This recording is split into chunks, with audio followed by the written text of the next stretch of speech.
In the last lecture, you learned about datetime objects. These objects represent a point in time.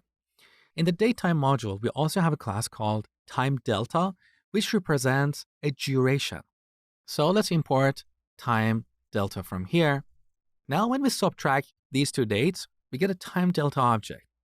So let's set duration to dt2 minus dt1 and print it on the terminal.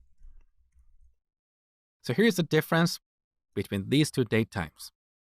Now, this time delta object has a few interesting attributes. We have duration, the days. Let's print that on the terminal and add a label for clarity. We also have seconds. Let's take a look and run the program. So we have 324 days and 46,000 seconds. So this 46,000 represents this value. 12 hours and 58 minutes is equivalent to 46,000 seconds. We also have a method called total seconds. This is a method, not an attribute. Let's see what this returns.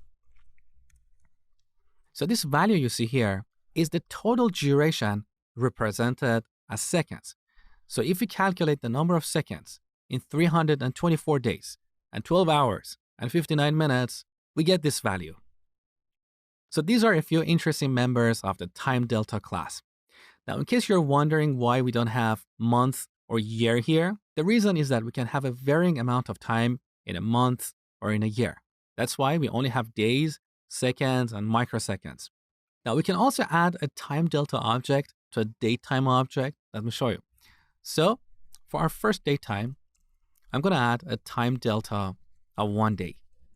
Now, if we print dt1, we get January the 2nd, and the difference is 323 days.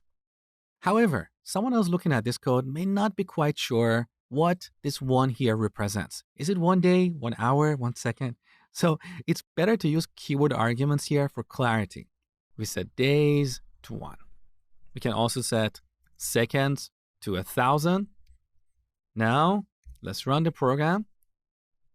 So that gives us 16 minutes after January the 2nd.